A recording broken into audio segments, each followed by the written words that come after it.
أعوذ بالله من الشيطان الرجيم. بسم الله الرحمن الرحيم. الحمد لله رب العالمين، الصلاة والسلام على رسول الله محمد وعلى آله وصحبه أجمعين. السلام عليكم ورحمة الله وبركاته.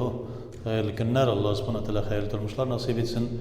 Şimdi biz şu Muhammed Esat el-İrbili'nin Genzul İrfan degan hadis jeyintig'inden Peygamberimiz sallallahu aleyhi ve sellem sözlerin şulay bir o'qib ko'ngillarimizni nurlantirgan edik. Ham shuni biroz tag'in esga tushirib, ya'ni anda bir necha shu boblar bilan bor, ya'ni ayrim bir globalari bilan, bo'liklari bilan.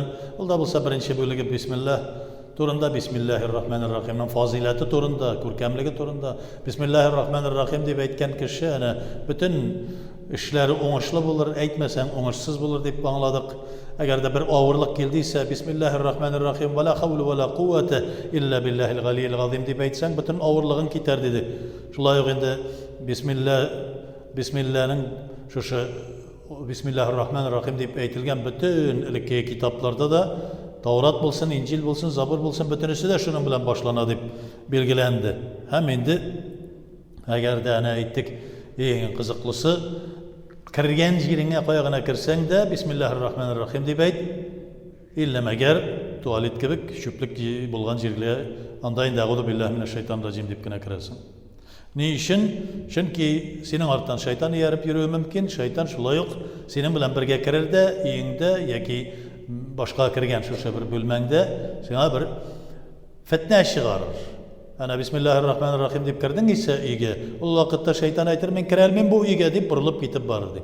Elhamdülillahi Rabbil alamin degan tushunchada Alloh taolaga hamd sana masalasini shulay yo'q yozilgani ikinchi bo'likda bu İrbili Hazretleri'nin şu Genzul İrfan kitabında. Yani ondan narsadı. Kimde kim elhamdülillahi Rabbil alamin deyip işin başlamı ise işi aktab. Yani oңuшлы bulmazdı. Nindigine halde bulsanız da ağırlık gelse de, jengillik gelse de, şatlık gelse de, kaygı gelse de biz biliriz ki bütünüsü de Allah Teala'nın takdiri bu inşa. Şuna göre Allah'a şükür diyoruz. Elhamdülillahi şükür. Elhamdülillahi Rabbil alamin. Allah'a şükür. Men bugün sağ selamet, kayber kişiler bütünley selametligi yok. Allah'a şükür benim bugün aşarıma var, kayber kişiler aşarıga izlep yürüyor.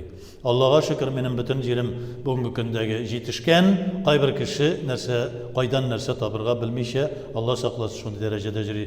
Şuna göre Peygamberimiz sallallahu aleyhi ve sellem aytdı, dünyada yaşaganda özünüzden tübenge qaragızda Allah'a Teala'ga şükrana kılığızdı. Dini meselelerde özünüzden yukarı kişilerge ihtibar ettiğinizde ya Rabbim mena da şunun gibi ilim birsen idi. Men de şunun gibi ilim alıp şunun gibi amelge koya alsam idi deb Allah Teala'dan sorap özüne göre bir künleşu bulurga deyiş. Künleşu tegi qara, hüsütlük tügül, künleşip mende de şunday ilim bolsaydı, men de şulay amelge koysa idim. Ana ol namazını nişik okuy, ana ol urazasını nişik tuta, ana ol kişilerge qaratan nişik edepli, ahlaklı, onun ilimi var, ana ol Kur'an'ını bile, ana ol hadislerini bile, hem şunu amelge koyan, men de şulay bolsa idim deb, şulay qarağız deb Peygamberimiz sallallahu aleyhi ve sellem şulay bulığız deb. Lakin dünyavi meselelerde özünüzden tübenge qarağız deb. Şuna göre elhamdülillahi şükür. Allah'a şükür deymiz. Bütün nersede. Efdalü zikri elhamdülillah. Allah Teala'nın iskat şürüde her vakitte en hayırlısı dedik. Yani ol da bulsa elhamdülillah deyibeydi. Tağın bir bölükünü sizden bilen şulay yok. İskat şürüp gitemiz. Tağın bir bölükünü biz qaragan edik. Ol da bulsa tağın bir bab.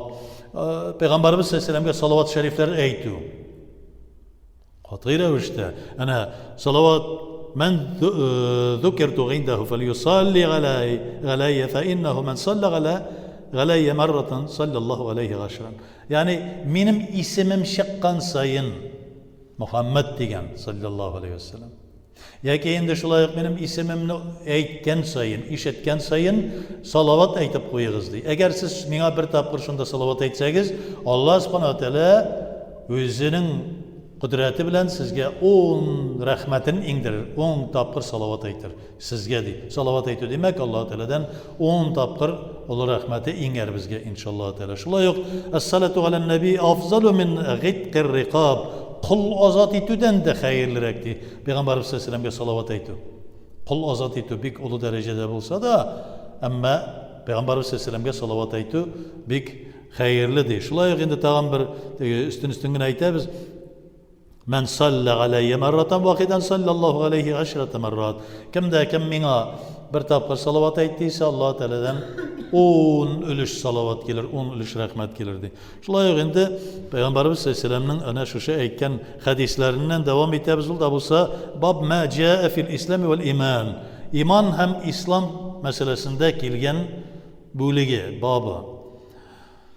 الإسلام أن تشهد أن لا إله إلا الله وأن محمد رسول الله وتقيم الصلاة وتؤتي الزكاة وتصوم رمضان وتحج البيت إن استطعت إليه سبيلا.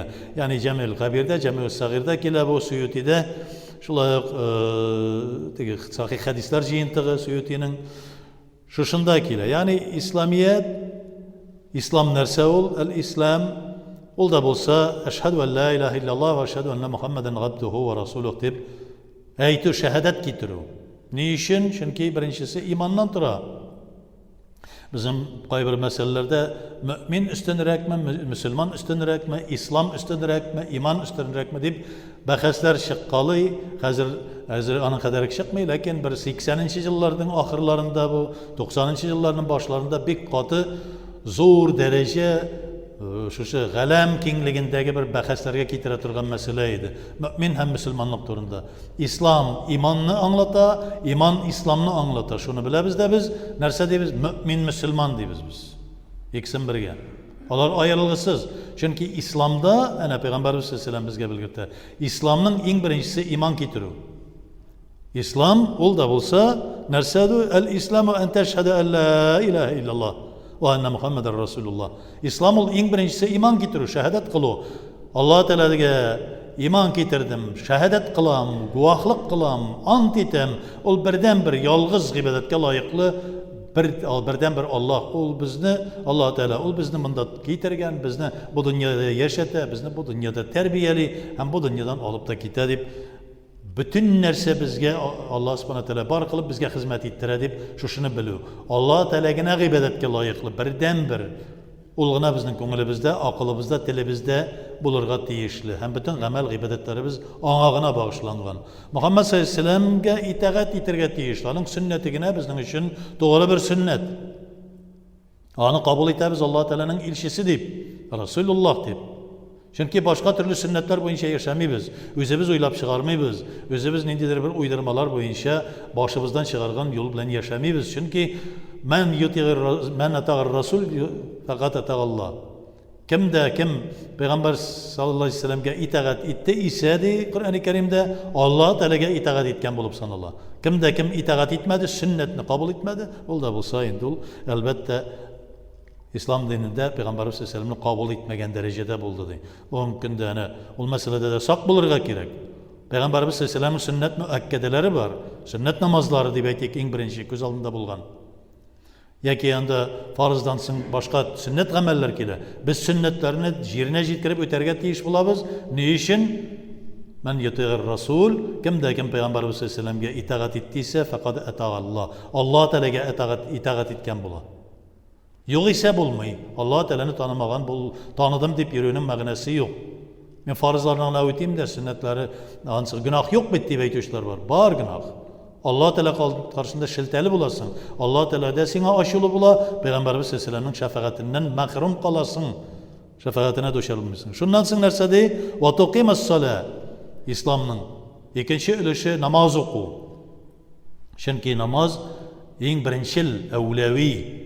Evvelde en birinçil bulgan narsa namaz. Namaz bulmasa kişinin elbette min Müslüman deyip aytip ko'krak qag'ib yürüyünün biraz dürüst bulmaz. Çünkü iman getiru elbette imanını bulup sanalır. Lakin namazını min kabul etmem dediyse küfürlükке düştü. Ben hele okuy almayım, hele öğrenip jetelmegem degan kişi öğrenirge teyişli. Lakin bilip dursun bu vakitte günahlı bulup sanalır. Hekerin olur şunu öğrenirge teyiş, namazı bastırığa teyiş. Eğer de bir kişi namazının kerekliğini, okurga kerekliğini bilip de namazını inkar etmeyi, namaz okurga kerek değil deyip etmeyi, lakin özü okumayı, okurga kerekliğini bile, onu bütün nersesini bile namazını öğrengen, lakin okumayı. Bu kişi nerse buldu? Olu günahka battı. Nindi derecede? Kişi ötergen derecede? Zina qilgan darajada, aroq ichgan darajada, ham endi hayvonlarni yoki jabrlagan yoki shunday ulug' gunoh qilgan darajada bo'ladi. Bilsin ansin da kishi. Va tu'taz zakat. Shulay zakat beru islomning. Zakat beruda. Ya'ni sen agarda boy kishi bo'lsang, agar sening boylig'ing bo'lsa, sen ondan bir zakat berishga tegishli bo'lasan. Va astasuma Ramazoni. Ramazon oyida sen ro'za turishga tegishli agar salomat bo'lsang. Va tahijjal bayta in istata'ta ilayhi sabila. Agarda sen mümkinliging bo'lsa, u vaqtda hoj qilirga tegish bo'lasan, agarda yo'lda sening nindidir bir kirteler bo'lmasa deydi. Shulay tag'in bir hadisi bu babda bir şaqtigina kela bu islom iman masalasida al-islamu yujibu ma kana qablahu. Ya'ni huquq qibat mustasna olduğu halda din islom zaman kafirdagi maqsiyati imqo eder. Ya'ni islom narsa qila agarda sen islomni qabul etib Alloh subhanahu va taolo qo'shgancha mana ali islom narsa ekanligini ko'rsatdi. Shular bo'yicha yashaysan ekan Alloh subhanahu va taolo sening elekkiga bo'lganin yo'qqa chiqardi. Bitirdi. Ne için? Çünkü sen Allah Teala'ga ihlasdan tövbe kılıp geldin. Şulay endi el-iman ma'rifatun bil kalbi. İman ko'ngil bilan tanu Allah Teala'ni. Ve kavlun bil lisani hem til bilan aytu. Til bilan aytu. Şuşunu ondan so'ng endi amal kilaval amal qilirga tegish bo'lasing shundan so'ng bil erken bütünüsün yerine yetkirib. İmanını getirdin de, amelini bir şitke kaldırdın ise, elbette imansız bulup sanılmazsın. Lakin amelini kılmışa durup, erkenin yani tügel ettirip sen şu bütün İslam'ın teyişlisin ütegen bulup sanılmazsın. İmanlı kişi nerse bula? Kabatla beytebiz, Allah Teala karşında Allah Teala'nı tanıgan bula. Eğer de amelge koymayken, şu Allah Teala tanıgandan so'ng Allah Teala qo'shgan amellerini ötemeyken, eğer de inkar eteyken amelini küfürlükке düşe, bile turib amelini ötemeyken ulu günah qabata, eğer de endi öğrençik vakitte bu yani öğrenip bara namazlarını, urazalarını o vakitte inşallah Teala Allah subhanahu teala onun barlık günahların gafu eder, hem üzerine yakın eder, hem gelecekte de endi Allah subhanahu teala onun yakınlarından kılır. Allah subhanahu teala her birimizde de şu imandan, İslam'dan ayırmasın. Ya Rabbim her birimizin de, özümüzün de, balalarımızın da, kıyametke kadar bulgan nesillerimizin de imanlı İslam'ını kılıp, Ya Rabbim senin bir süyüklü rıza bulgan kullarına bulu bizi nasip et. Rabbena atina fid dünya hasenete ve fil ahireti hasenete ve qina azabnar.